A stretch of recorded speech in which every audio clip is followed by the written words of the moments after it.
Ladies and gentlemen, what is going on? We are back for another episode of the ABJ Podcast, episode 54 with the dude. Before we get into any of that, I just want to let you guys know that links below for all things ABJ as well as my guest. I think I got stuff from my guest. I think I reached out and he gave me links. He did not. So I have no links for my guest, but we'll get them at the end of the episode and we'll add them in.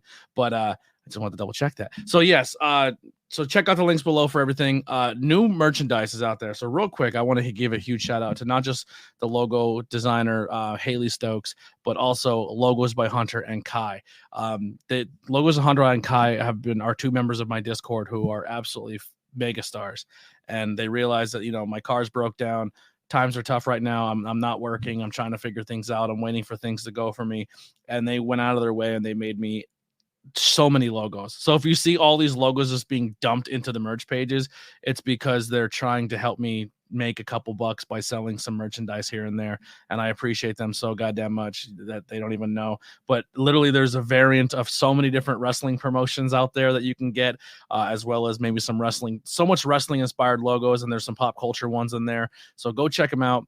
If you can grab a t-shirt, cool. If you get a t-shirt, make sure you check out the color selections because there's different color selections. So you might see a shirt in black, but click on it and you'll see a few different color selections that are in there you might like.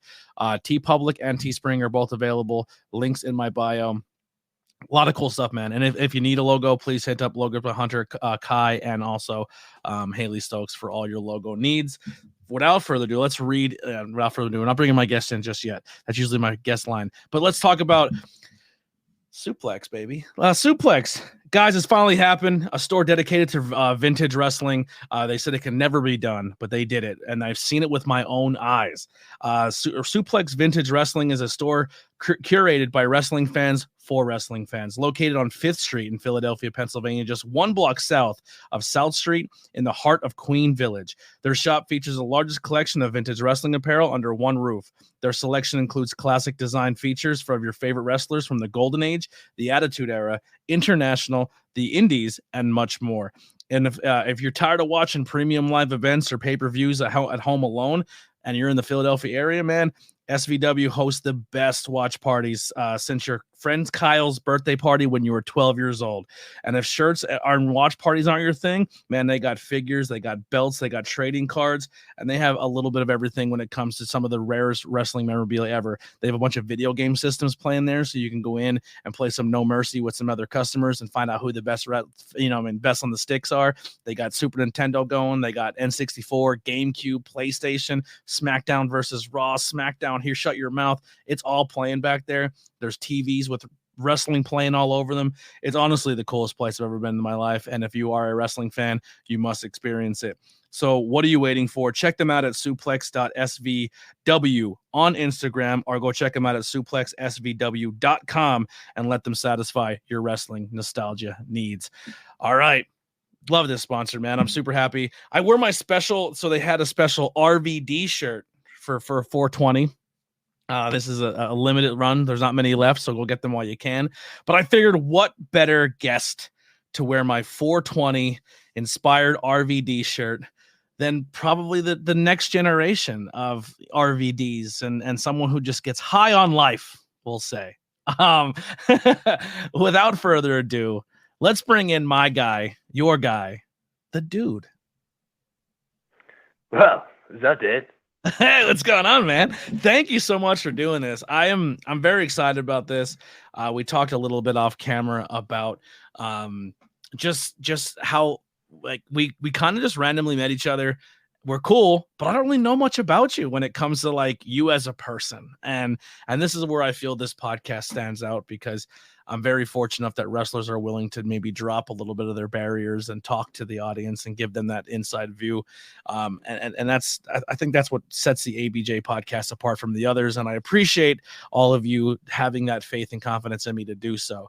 So, yeah, man, I got to say too, we were talking about on the podcast about longevity in this career and how bumps and craziness just really cut back on people's, time in this business when it comes to injuries and everything, minus you headbutting a turnbuckle, a corner post and splitting yourself wide open.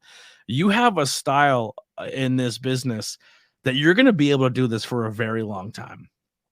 And I don't mean that in a negative way. Like, you're not out there doing 450s and suicide dives. And you play to your character, you play to a crowd, and you do the things that you need to do very well to be entertaining.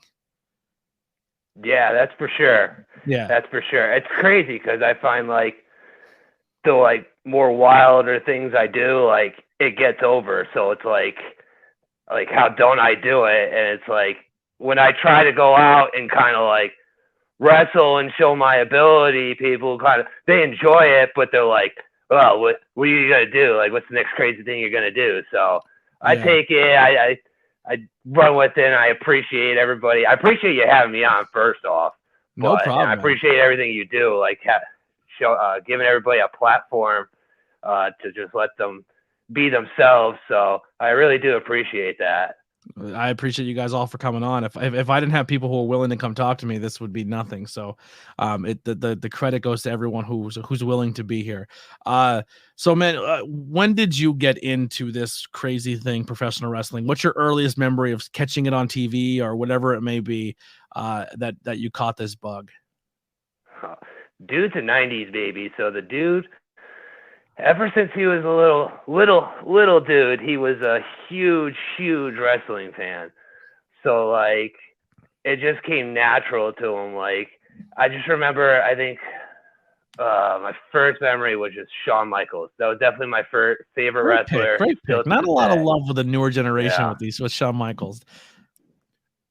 Yeah, I remember growing up when he kind of became the Heartbreak Kid, and like just watching him, I was just like amazed, like how he just stole the show, just like how he was as a person, like his persona, and I was just like gravitated right towards him.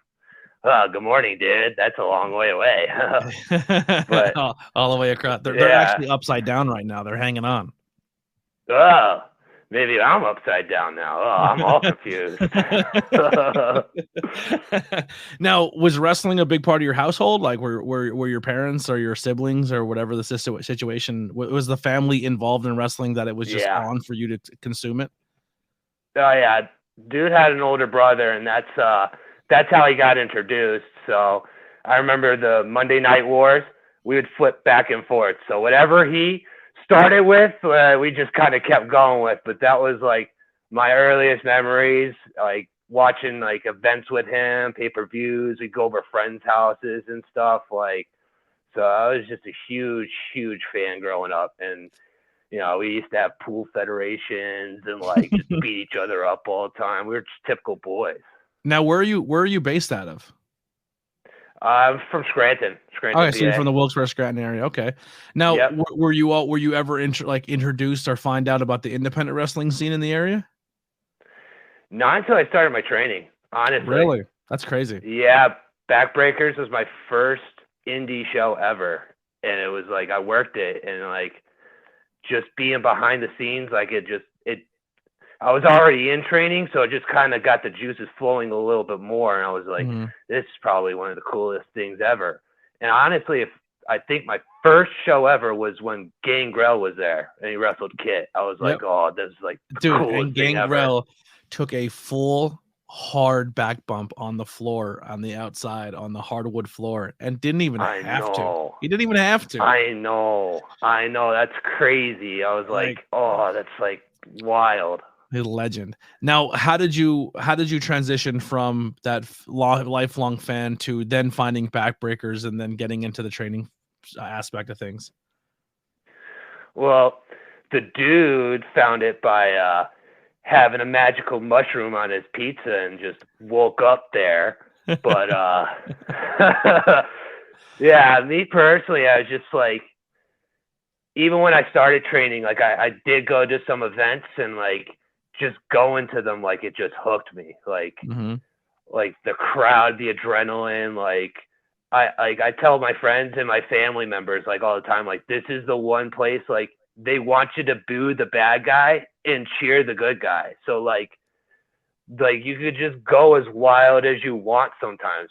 Well, sometimes within like reason, but like just like the adrenaline and just like just the aura and the electricity in the crowd. Like I didn't truly understand what like The Rock and everybody would mean until I went to one, and I was just like, yeah, I think I want to do this. Yeah. So I just kind of found my way to Backbreakers, and they just kept me ever since. Now, were you like an athlete growing up, like into sports or anything like that before you entered your training? Yeah.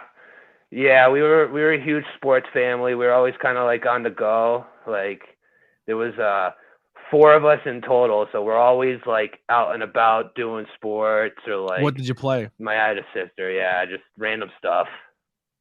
Like what sports were you involved in? Baseball, basketball. When I was younger, like football and soccer, but like never really like kind of baseball and basketball kind of took over after that. Okay. So you came into wrestling training kind of having that experience of what a 2 a day or a 3 a day or running at a practice would be. I think that means something. I really do. I think if you experience like football 3 days or basketball 3 days or soccer 3 days, and then you go to a wrestling school, I don't think it equates, but I think mentally you're like, okay, I know going into this, they're going to kick the shit out of me and they're going to make me run till I die. You know what I mean? But if you've never experienced that growing up in played sports, I feel like, and you're just like, I watched this on TV and now I want to try it. You're like, what the hell's going on? You know what I mean? Like, why are they so mean to me?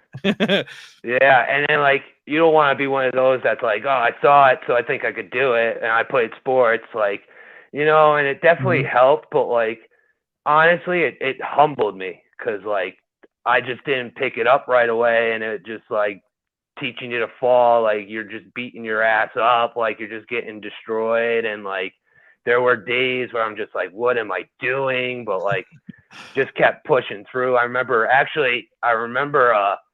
after the Gangrel show, I talked to Kit and he told me like, hey, you're going to have days where like, you're like, what am I doing? Why am I doing this? But just keep pushing through. So like, and that sports background kind of helped me because I'm like, all right, there's going to be the bad days and there's going to be the low days.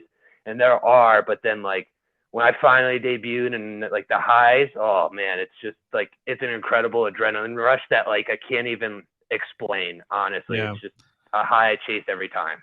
Now, how much into your training of, you know, getting the basics down and doing that you decided like, hey, the dude is born, like how did the dude come about and what inspired what made you create the dude? The dude was like, organic, to be honest with you. Like, I mean, you have a look for it. Yeah, for sure. For sure. At first, so I was always like, when I took my bumps and when I first started training, like I just never got the hang of like get up and like keep going. Like I would just kind of take my bump or do something and look and be like, hey, did I do it right? And like I just never had any personality, and like that's why I was like real quiet and shy and everything. And like I was just really concentrated on like what I was doing in the ring, because like I always took that serious. Like it's like a dance, like you're in there with someone, like you might not like them, you might like them, but at the end of the day, like they got a family too. Like you both want to go home and see your family, so you don't want to hurt them and put them in the hospital for the end of their whole life. But like, so I always took that part serious, and I always just like concentrate on what I was doing. I'm like, everything else will come, and it just organically came. Like eventually I just broke out of my shell, and like they started calling me Frat Jesus for a bit, like because of the look and everything, and then it just kind of happened to me too. Snowballed from there. Yeah. Yeah. Now, how inspired by the dude from the Big Lebowski are you for your character? Like, now is the dude essentially you just turned up to 11? Is it pop culture references? Like, where did you derive from to create this character? I get that question a lot with the Big Lebowski, and honestly, it has nothing to do with the Big Lebowski. Like that's really upsetting. I know. I get the same answer from everyone too. But yeah, like I just, it came organically. Like that was just me now. Just like I wouldn't even say 11. Like it's up to like 1,000 sometimes. So you would consider yourself like a hippie kid and like. Yeah, for sure. I definitely like had the mellow like vibe to me, like never too high, never too low, just kind of always like I wasn't always like that. I was actually like real energetic and like outbursted, and then I just kind of like as I grew older, I was like I can't be acting like that, like Yeah. I I like hope a that little happens to me naughty soon. kid. I gotta slow Yeah. down. I'm always up to 13. I wish I can just chill and keep my mouth shut and walk into a room and not have to feel like I have to entertain everybody for some reason. I don't know why my brain goes there. Yeah. So how long into your training before you got your first match or you got to experience that debut? My training was like really weird because I started right before the COVID shutdown happened. Like Mm-hmm. I want to say I started that March or like February, and then it shut down. I think whenever it shut down, so I think I got like maybe like 3 months in or so at the very very beginning. So then once they reopened, like a year later, whatever it was, because of the COVID and everything, I was essentially kind of like restarting because like like I could only do so much at the house. Like I can't Yeah. like. Well, that was my You that was know, my question here. What did you do during the pandemic to stay fresh or to keep your mind still on wrestling? I just watched a lot of the like old school tape. I just watched like as much wrestling as I could possibly get my hands on. I tried to stay in shape. Like I didn't try to gain any weight. As soon as like I was able to, I started going back to the gym. I was kind of practicing my punches and everything like that. Stuff that I can work on, I did, but like the bumps and everything like that, like I still was like, that's kind of where I was at when we stopped. So it wasn't like there was much I can practice. Mm-hmm. So like I didn't want to get bad habits too by like practicing like stuff that wasn't right. So I just kind of just staying in shape and just being a student of the game and just like watching as much tape and film and as much wrestling as I possibly could. Who are some people that you watch to maybe help build your character or your crowd work? The Rock, to be honest, The Rock,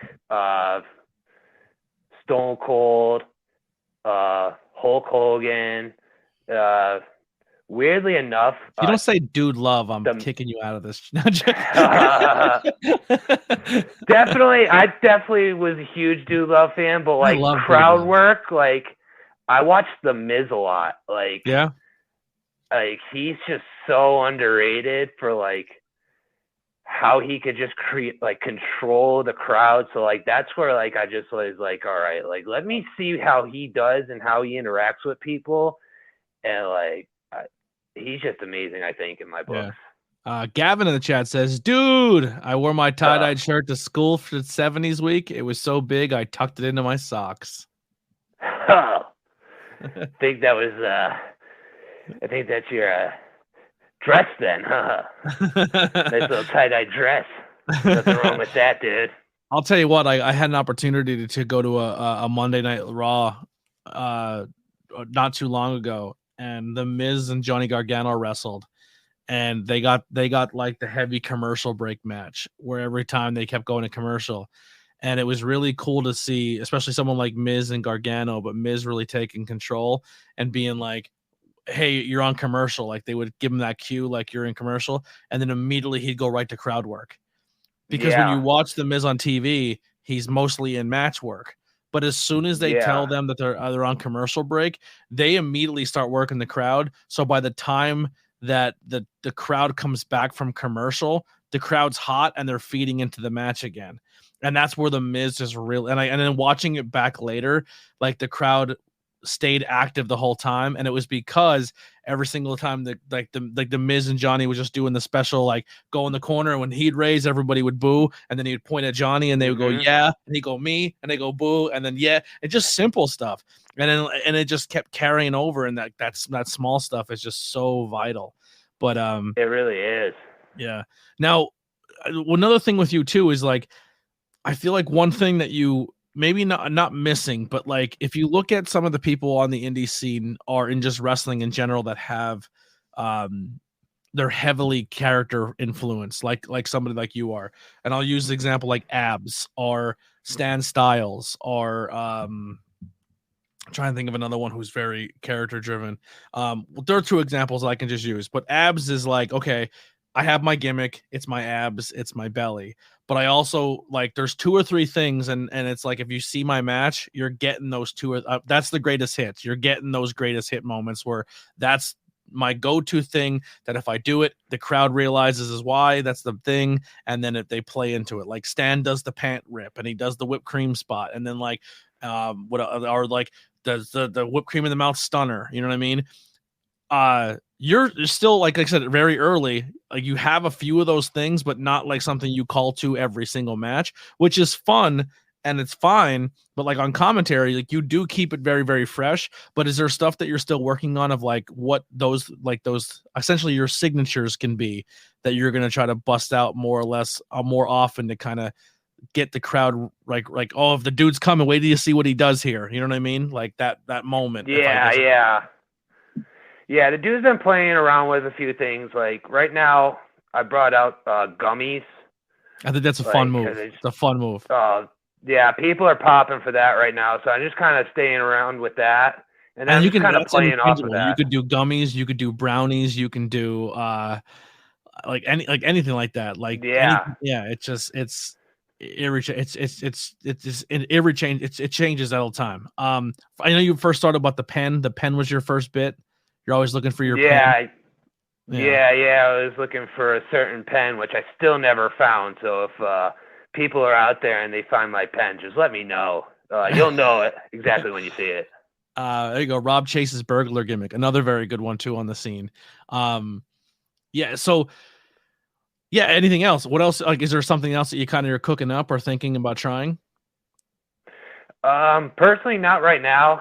I've kind of just playing off with the gummies and kind of like seeing what I could do with that and kind of like just kind of see how long I could go with it. I don't want to bleed it dry or whatever, but I just kind of want to try to see how creative I could be with like using the gummies and whatever, how many different spots or whatever I can do off of that. So for right now, I think I'm doing the gummy spot, and then, let's start brainstorming for something else. So here's my only feedback, and I kind of gave this a little bit at the Sanctuary. I think when it comes to any type of reference to things during a wrestling match, I think you should be impervious to it. I don't think it should work on you. So like, if you eat a gummy and they eat a gummy, they are destroyed.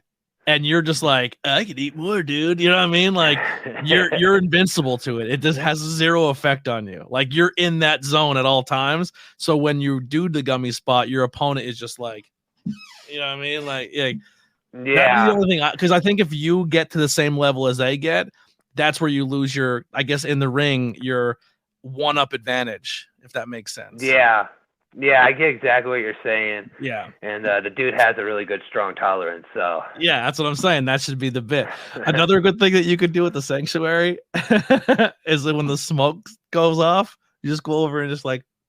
I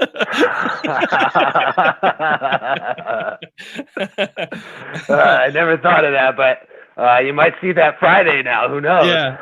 I think that'd be another funny thing. Yeah, and I would think the only other thing too is just like try to find a move or two that I think that would like that you attach yourself to, that you bust out more or less every match you do of like, oh, this is the dude spot. You know what I mean? Whether it be like a DDT or just something silly, like I don't know, like Orange Cassidy has the leg kicks. You know what I mean? Like I think a good strong character has those like two or three things in a match that you kind of almost anticipate, and it never gets old because they're so good at what they do with it. Yeah, I get exactly what you're saying. Yeah, I think that's still. Yeah, and there's no rush, but I'm just saying I think that's the one key thing you're missing, because like for how young and new to this you are, your character work is bar none. Like you do a very good job at having that confidence and the you know what I mean, and we kind of talked a little camera, you're extroverted, you know what I mean, like you're someone who like kind of keeps to themselves, so when you hit that curtain and you turn into the dude, that all looks like it's completely like doesn't look like a factor to you at all. Like you just take the crowd. You never look flustered or frazzled. Like you do a very good job of controlling a crowd, which is very hard. I think that's what a lot of people struggle with first as a professional wrestler, because they want to work on the in-ring technical stuff first. Yeah. And honestly, that's kind of how I was. And I appreciate everything you just said. Those are very kind words. And that's kind of how I was at the beginning. Like, hey, did I take my bump right? Like, I'm just standing here, like, laying on my back, like, looking at you like a dead fish. Like, you know, like, does it look right, though? Like, that's kind of how I was. And then my technicality. And then, honestly, it wasn't until Molson came in and helped train that, like, my character and, like, my in-ring and, like, all that stuff kind of started to click. Like, he really helped me along with, the, like, building my character and, like, helping me with, like, crowd work and stuff like that. Like, I remember he just would, like, that he was really big on, like, hey, you don't have to go out and do all these 360s, 180s, 550s, because I can't do that stuff. He's like, sometimes it's just keep it simple and it goes over. And I'm like, it just stuck with me. So, and it's honestly the truth, because when I do go out there and I do try to, you know, get a little fancy, it doesn't get as over as like if I pull the gummies out. So yeah, absolutely. You find that balance. And like I said, like Cassidy is low key one of the best wrestlers in the world, but he also leans into his gimmick. And then when he breaks that gimmick down, then he starts going.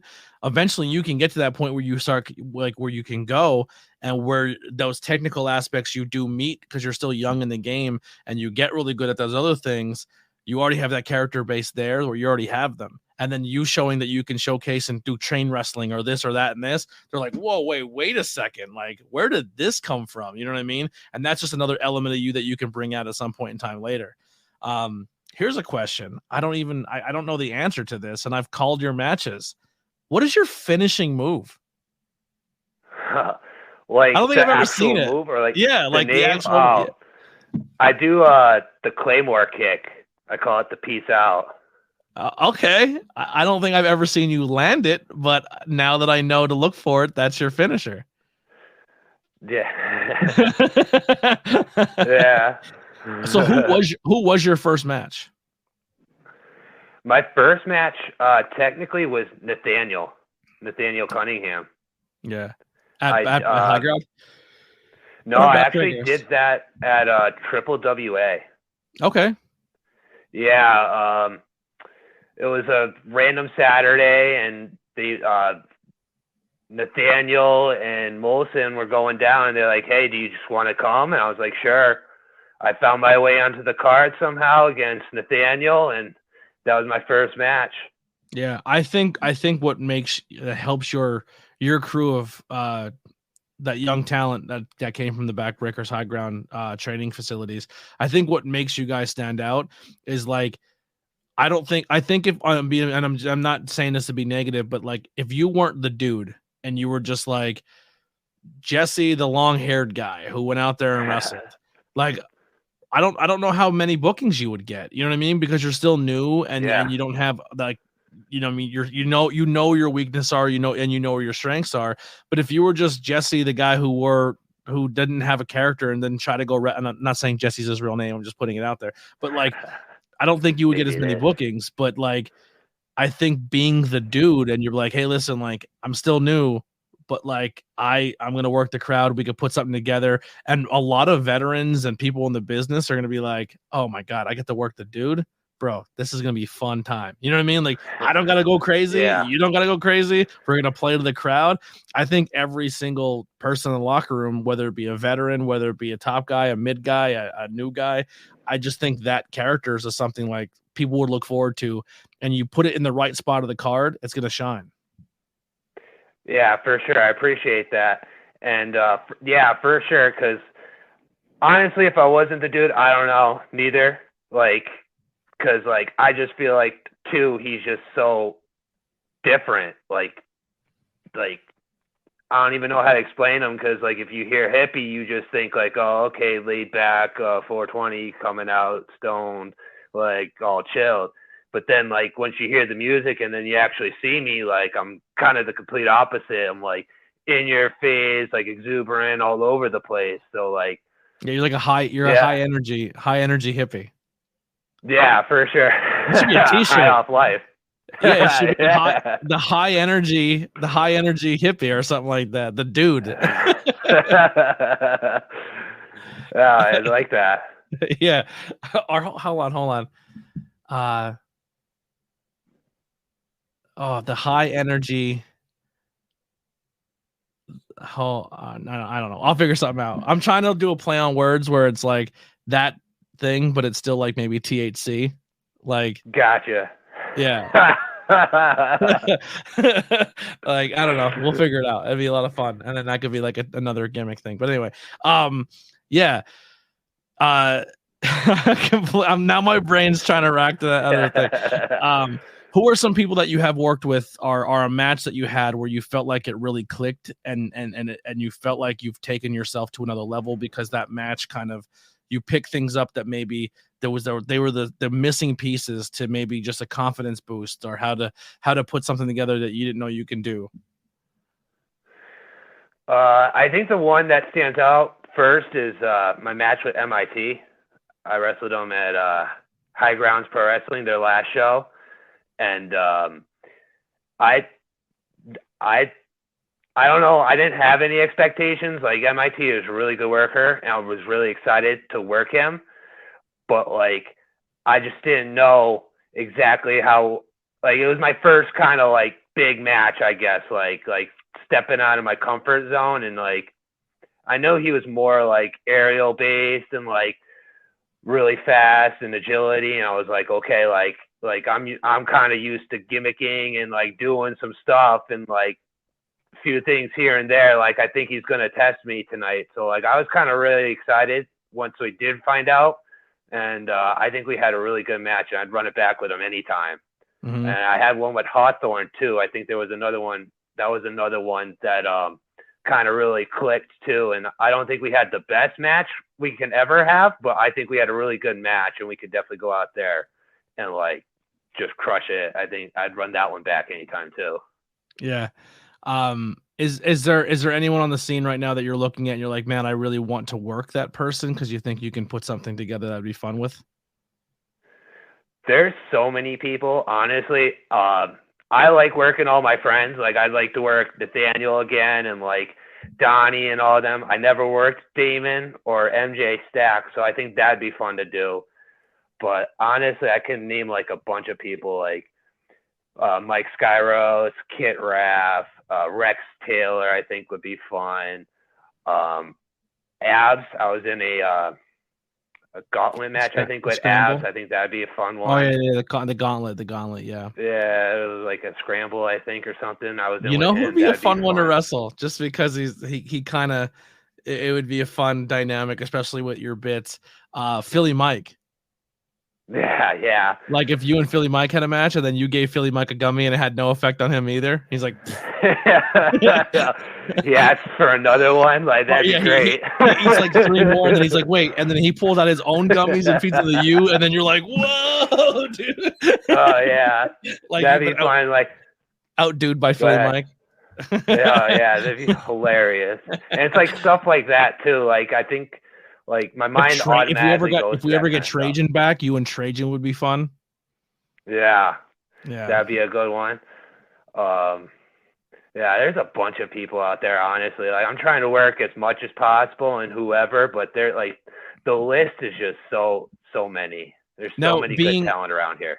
Being a talent who really relies on the gimmick side of things and the putting together a match like a Kit Raff MIT or an MIT and Ricky Price is different than a dude match. You know what I mean?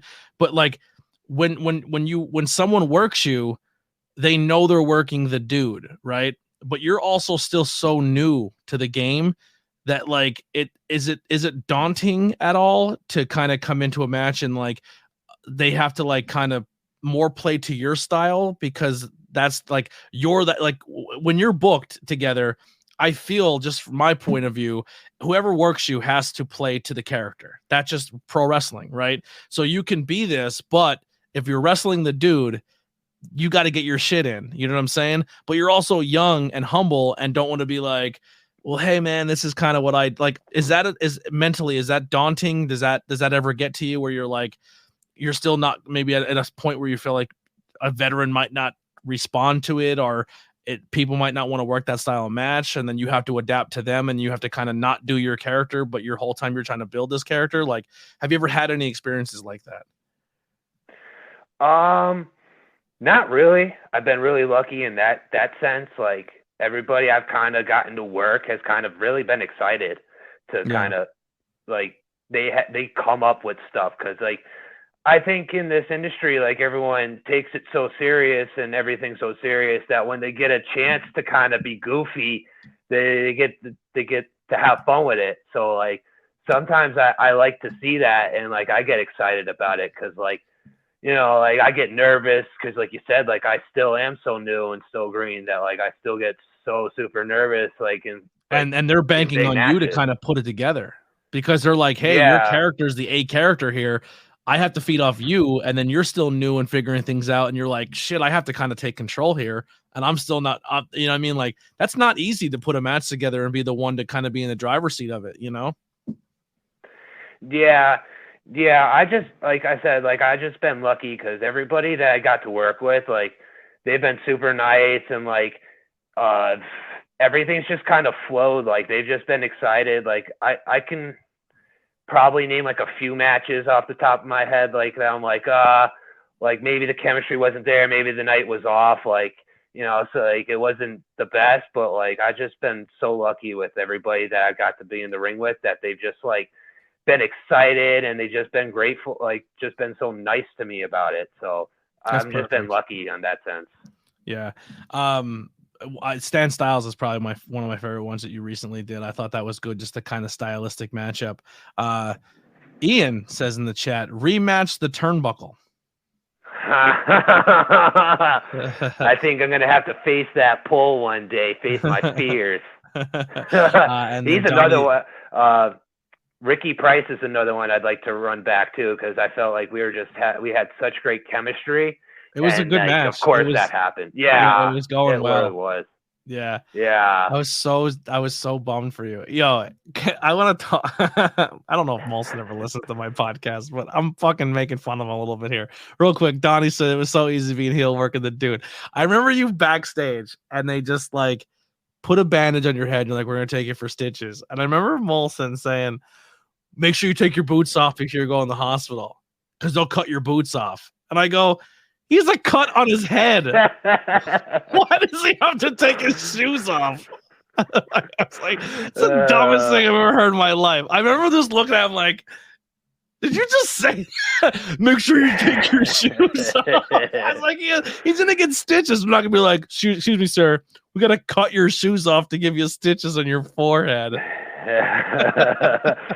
At the same time, stuff like that, why I love Molson too, because he's just so old school and in that mindset that I'm just like, wait, what? Like, am I concussed? Like, did I hear you correctly?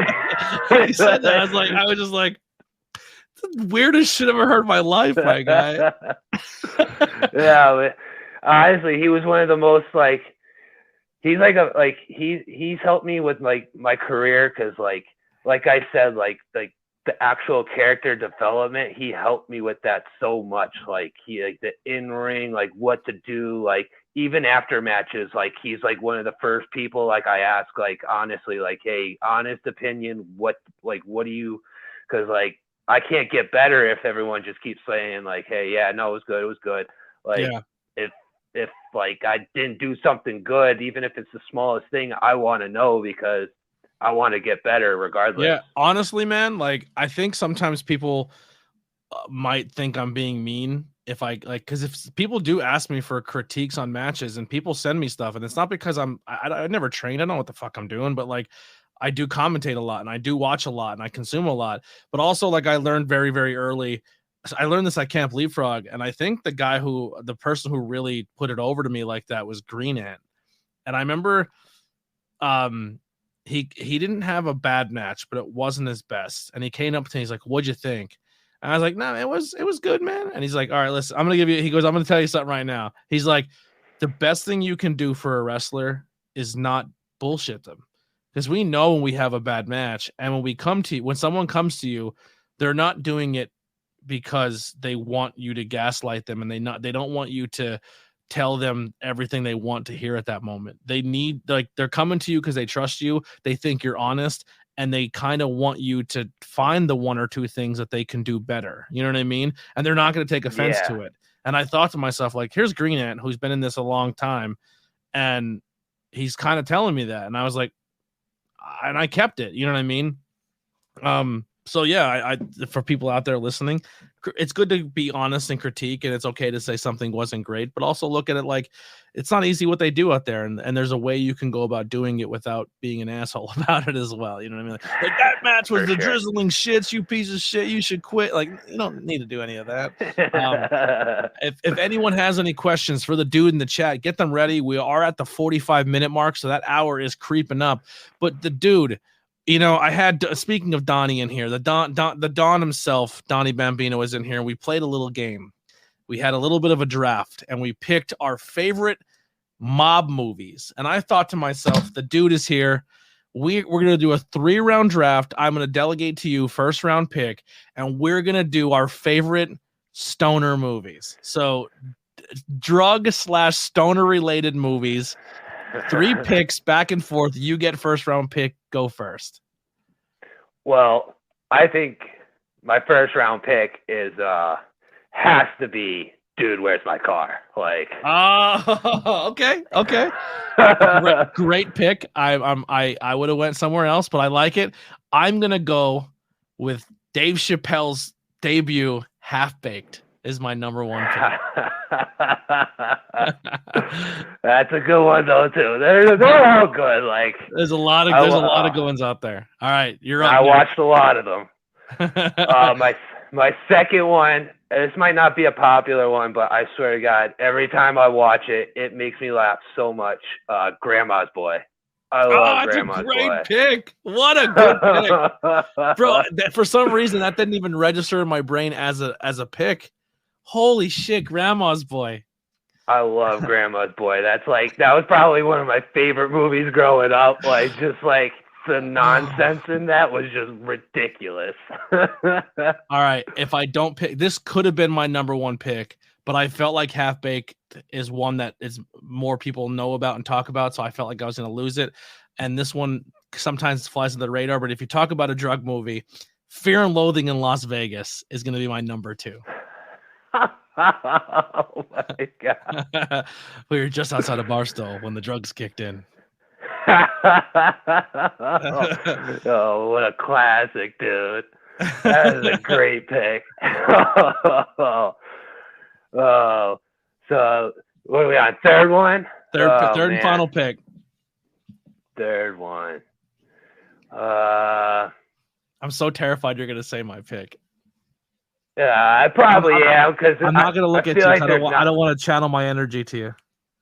I feel like there's not too many, but honestly, I'm gonna take this in a different note. I'm gonna take a little bit of a serious route. I like Savages. If you ever saw Savages, I've never seen Savages. It's about like they're like 2 pot dealers in like California, and like they bang like the same chick, and then she gets caught by like the cartel. And then they just go like try to rescue her. Like, it's one of those movies that's supposed to be like super serious, but like, I don't know, I don't take it super serious, and like it's just like action packed and like crazy, and I don't know. I have a fun time every time I watch it. Well, my pick is safe, and there's so many we missed. So listen, don't judge us if we didn't say your favorite. My honorable mention, I'll put an honorable mention out because it's one of my favorites, is How High with Redman and Method Man. Great story. That was a classic. I figured that might be the one you picked, so I was like, I'll leave that there. That's not the pick, though. That's not the pick. Okay. My actual pick is going to be Friday. Oh, that's a good one too. That is that. So there it is. There's our 3 rounds. Gotta close my door quick because my dog decided she was gonna get out.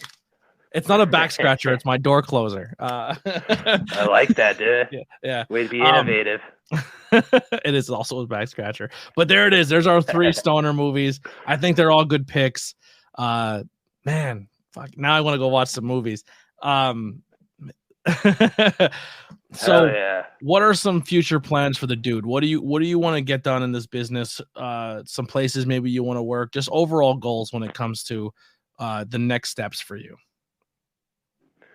Well, yeah, I think the dude wants to take like the next step, whatever it is. Like, I kind of don't know. Like, my goal pretty much for the year is just to work as much as possible. It was any federation, any match, anybody, honestly. Like, I'm just trying to get better. So I feel like right now with more reps under my belt, like the better I could get. So right now I'm just trying to get as many matches as possible, and then from there make as many good matches as possible. So that's kind of like my goals for right now. And I feel like if I do that and just kind of keep working and keep grinding, like everything else will work itself out. So, hopefully I make it to, Impact or AEW or something like that. That'd be really cool. But if it don't happen, it's not the end of the world. I'm just going to try to put as much energy and effort I can into this and see what happens. Absolutely. Donnie Bambino says, what's your favorite story on the road? Because we have many. Remember incrimination because you are on the internet, just putting it out there. I think it has to be our last one we just took. Someone's missing a muffler right now. That was very interesting and fun. But our last Triple WA show we were going to, we all carpooled, me, Donnie, and Nathaniel, and and Damon. I think Damon was there. I believe so. Dude doesn't have the best memory, but as we were going down, Donnie lost his muffler, like 20 minutes away. We're like, oh, no. In the wrestling business, losing your muffler can mean something completely different. I heard it's costing him do you know what a muffler is in wrestling? No. So a muffler is an old school thing. Dusty Rhodes is kind of synonymous for it, but it's when bigger guys used to take rolls of toilet paper and stick it in their underwear to soak up swamp ass. Yeah.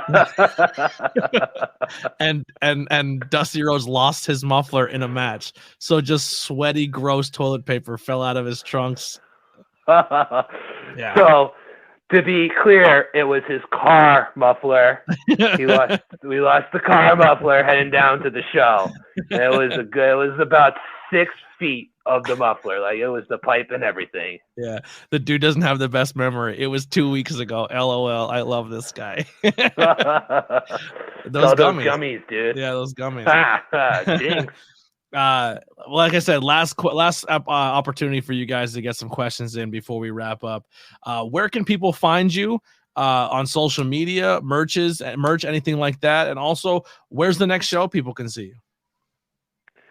The dude doesn't really have many social media links, so I'm just kind of on Instagram at the dude 42091. That was his birthday. It was just passed. It's a great birthday. And then I'm also on Facebook as, wow, that's an awesome sticker, dude. I'm also on Facebook at TD Dudley. The dude does have a name, so he had to put it into Facebook to be an actual person. So yeah, that's why I have to make a like TD page. Dudley. I have to make a like page. Yeah. I wanted to, but I was like, I just make a full person. Screw it. Yeah.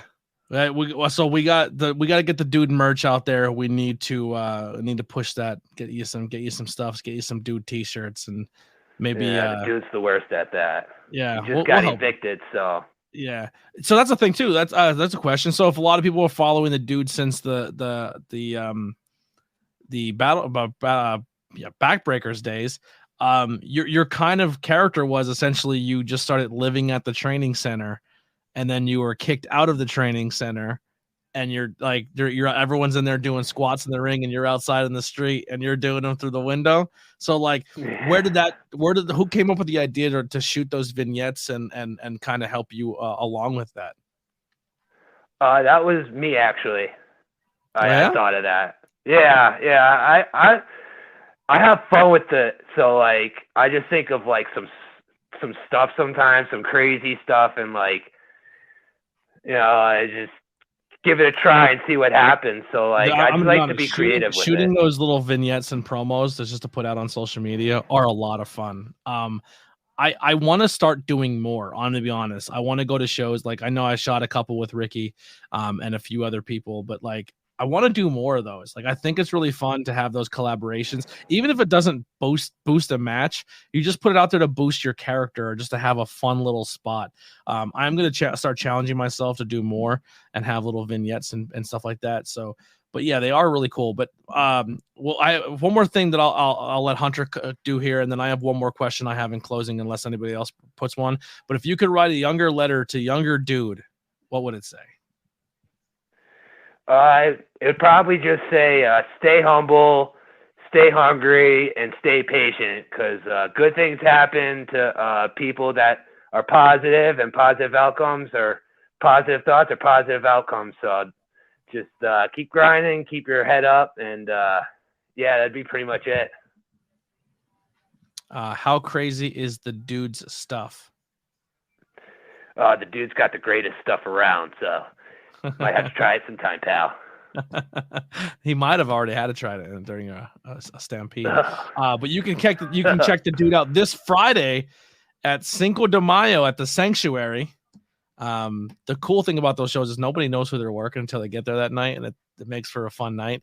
But I'll be on commentary. If you're in the area, please come out. Honestly, the best way to experience Sanctuary is live. Come out, support, get loud, get crazy. Maybe the dude will feed you some gummies. Maybe I'll eat a few of them and then try commentary. It's gonna be a whole ordeal. But make sure you come out. If you cannot make it because you don't live around the Hazleton or in Pennsylvania, we're always live on YouTube. So make sure you go over Sanctuary PATV on YouTube. Watch live chat. We are starting something this season. We did a little bit of it last season, but we're really gonna lean into it. But we're gonna do interactive commentary. So I not only call the matches, but I also interact with the live chat while people are watching matches, so we can kind of have that, let you guys feel like you're part of the show. So please come hang out with us live this Friday night when about 8:00 when it goes live for the Sanctuary on YouTube. But that's it, man. Oh, the last thing I wanted to talk about, unless anyone has anything during this time, but I've said it before on the Donnie interview. I said it with Nathaniel. I've said it with Shelby. I've said it with Damien. I said it with Ricky. How important has it been for you to have that bond and have that team of just brothers and sisters in this business, and you guys all kind of be that younger crowd who you guys are sticking to each other, and I really love that, and you're supporting each other and you're keeping yourself strong. But how important and vital has that been to your growth or your development in this wrestling business? I think it's been huge, honestly. Like the support that like we give each other, and like just like it's crazy. Like I never thought, like, I was always part of teams, so like I'm kind of used to it, but I just never thought, like, coming into the business like this, like I'd meet like one person that I'd really get along with, never mind like a whole 5 or 7 of them, like that's like my family. So like it's very important because we just bounce ideas off of each other, we practice with each other, like we just try to just make sure like we're always like on the same path, and like just try to motivate each other and keep each other's spirits good when they're down. Like, cause this industry just will like beat you up, like just physically and mentally. Like, you think maybe you go out there and you thought maybe like you just had the crappiest match of your life, which I do a lot. And then like for them to be there and kind of bring you back down to like, normalness, like it's speechless. Like I can't describe how, like, I'm very lucky to have like a group like that, because I don't think it's common, especially like in normal life, never mind in this business. So I just consider myself very lucky with them and everybody else I train with. Yeah. There it is. The boys are unstoppable together. Like I said, I'm very happy with you guys. Like I said, I really look forward to like you and that next crew at the sanctuary to tussle more, because I think it's really cool that you guys are like motivating each other. And I feel the same thing, man. Like, it's been every time I feel like I'm down or something like that, or if someone sees it, they're just like, "Yo, you good, man?" Like Damien reached out to me today because he's seen my Facebook post of me just being like a little whiny baby today, but like, "Yo, man, you good? You need to talk." So I love that, man, and I hope you guys never lose that, and you guys keep it together. Like I said, you guys are the best. Keep doing what you're doing, man. I appreciate everything. Like I said, no links below for the dude, but we will get them out there. We're gonna get this guy some merch and get him going, but support him on social media. Is the one he gave, and we'll see you guys soon. Oh, we did get some stuff pop in. The dude has a TOP jersey. The dude does actually. Oh yeah, the dude does. Yeah, I want to break it out real soon. Like, it's really nice. What number are you? Waiting. 00. You should have won 420. This is the thing we talk about all the time, inside and outside the ropes. Yep. All right. Well, we're gonna wrap it up there. Thank you so much for your time. Thank you so much for doing this. Make sure you guys tune in this Thursday at 7:00 with Ed House.